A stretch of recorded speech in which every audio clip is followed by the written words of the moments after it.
आदरणीय प्रधानमंत्री जी ने जो विजन दिया है महाकुंभ के लिए, उसको स्थानीय स्तर पर।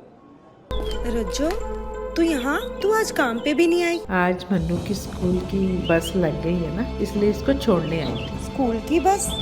पर तेरा मन्नू तो सरकारी स्कूल में पढ़ता है ना? हाँ जी दीदी, अब सरकारी स्कूलों में 200 बसें चल पड़ेंगी, जिसका फायदा मेरे मन्नू जैसे 10,000 बच्चों को होगा। सरकारी स्कूलों ਨੂੰ भी बहुत शानदार बसां ਅਸੀਂ देवांगे। पहले बैच वास्ते 20,000 बच्चे ਦਾ ਅਸੀਂ प्रबंध कर रहे हैं। लागू करने के लिए सभी लोग पूरी प्रतिबद्धता के साथ कार्य कर रहे हैं और मैं आपको इस बात के लिए धन्यवाद दूंगा कि प्रयागराज की छवि को एक पॉजिटिव तरीके से महाकुंभ के बहाने आप लोगों ने प्रस्तुत करने का कार्य किया और उसको लगातार आगे बढ़ा रहे हैं। इस दौरान हमारे सामने पौष पूर्णिमा और मकर संक्रांति के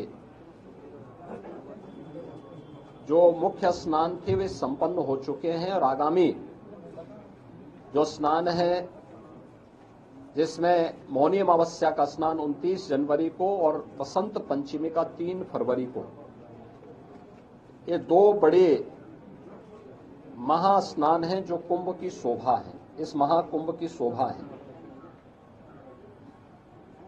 7,000 से अधिक संस्थाएं अब तक यहां पर आ चुकी हैं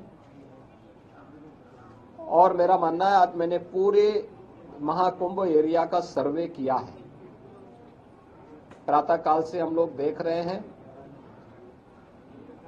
यहां पर जो लोग आज संगम तट पर स्नान करने वाले श्रद्धालुओं की संख्या और यहां पे रहने वाले कल्पवसंतों, कल्पवासियों और अन्य संस्थाओं से जुड़ी हुई पूरी संख्या को अगर हम देखेंगे तो यह बढ़कर के लगभग 1 करोड़ से अधिक लोग आज के समय में यहां पर मौजूद हैं, यानी इतनी बड़ी संख्या। और उसके लिए पूरी तत्परता के साथ यहां पर सभी विभाग मिलकर के, केंद्र और राज्य सरकार के सभी विभाग मिलकर के पूरी प्रतिबद्धता के साथ लग करके उनकी सुविधा के लिए, उनकी सुरक्षा के लिए, भव्य दिव्य और डिजिटल कुंभ की परिकल्पना को साकार करने के लिए, उनकी आस्था को सम्मान देते हुए और आधुनिकता के साथ जोड़ने के लिए कार्य हो रहा है। आज इन्हीं सब मुद्दों पर बीच में यहां पर प्रदेश सरकार के वरिष्ठ अधिकारी, चीफ सेक्रेटरी, डीजीपी और अन्य अधिकारियों को भी हम लोगों ने भेजा था। आज एक बार हम लोगों ने फिर कितना कुछ और आगे बढ़े हैं। 29 और 3 फरवरी के महास्नान के आयोजन को ध्यान में रख करके पूरी व्यवस्था का हम लोगों ने अवलोकन किया है और मुझे पूरा विश्वास है कि भगवान प्रयागराज और मां गंगा की कृपा से हम लोग यहां पर इन दोनों स्नानों को भी सकुशल संपन्न करने में सफल होंगे। महाकुंभ में आदरणीय प्रधानमंत्री जी का, आदरणीय राष्ट्रपति जी का, आदरणीय उपराष्ट्रपति जी का कार्यक्रम भी प्रस्तावित है। बहुत शीघ्र उन तिथियों को केंद्रीय गृह मंत्री जी आदरणीय अमित शाह जी का भी कार्यक्रम प्रस्तावित है। अन्य महानुभावों के भी कार्यक्रम यहां पर लगातार चल रहे हैं। पूर्व राष्ट्रपति आदरणीय रामनाथ कोविंद जी इस समय महाकुंभ के आयोजन के साथ जुड़े हुए हैं। तमाम राज्यों के माननीय राज्यपालगण, माननीय मुख्यमंत्रीगण लगातार यहां आ रहे हैं। हमारे उच्चतम न्यायालय और उच्च न्यायालयों के माननीय न्यायमूर्तिगण भी और विभिन्न राज्यों से जुड़े हुए माननीय जनप्रतिनिधिगण भी लगातार यहां पर आकर के स्नान में भाग ले रहे हैं। लाखों की संख्या में संतों, कल्पवासियों की उपस्थिति वर्तमान में प्रयागराज में है।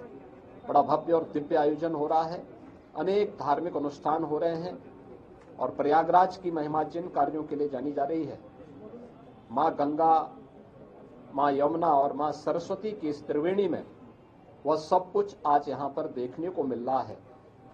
चाहे देशी हो या विदेशी, जो कोई भी संगम में स्नान कर रहा है अभिभूत होकर के जा रहा है। यानी मकर संक्रांति और पौष पूर्णिमा के दिन ये सौभाग्य हमें नहीं मिला कि हम लोग स्नान कर सके, लेकिन क्योंकि हम लोगों ने अपने आप को ही प्रतिबंधित कर रखा था कि कोई भी यहाँ पर नहीं जाएगा। केवल सामान्य संतों श्रद्धालुओं के लिए वो सुविधा थी। लेकिन जो भी आया उन्होंने आपके माध्यम से जो बातें कही, और खासतौर पर संतों और श्रद्धालुओं की उनकी आस्था को हम जान सकते थे। तमाम विदेशी भी इस अवसर पर संगम में स्नान करके बड़े अभिभूत थे। कल मेरे पास यूरोप से जुड़े हुए कुछ श्रद्धालु आए थे, कुछ लोग आए थे, कुछ पर्यटक आए थे, और प्रयागराज की महिमा का गान किस भाव के साथ कर रहे थे। आज आपने कुछ चैनल में उसको देखा भी होगा, किस प्रकार क्या श्रद्धा का भाव था। देखिए, वे हिंदी नहीं जानते, संस्कृत नहीं जानते, लेकिन हिंदी की चौपाई को, हिंदी की यानी संस्कृत के मंत्रों को, अवधि की चौपाइयों को और सनातन धर्म से जुड़े हुए स्त्रोत और मंत्रों को किस लय के साथ सस्वर वे लोग गा रहे थे, और मां गंगा और यहाँ के धामों के बारे में कितनी श्रद्धा का भाव उनके अंदर देखने को मिल रहा था। यह विभूत करने वाला है, और यही तो आदरणीय प्रधानमंत्री जी का संदेश है। महाकुंभ का एक ही संदेश, एकता से ही अखंड रहेगा ये देश, और यही एकता और अखंडता का संदेश महाकुंभ का संदेश है। उसी संदेश के साथ इस बड़े आयोजन के साथ हम सब जुड़ रहे हैं। धन्यवाद।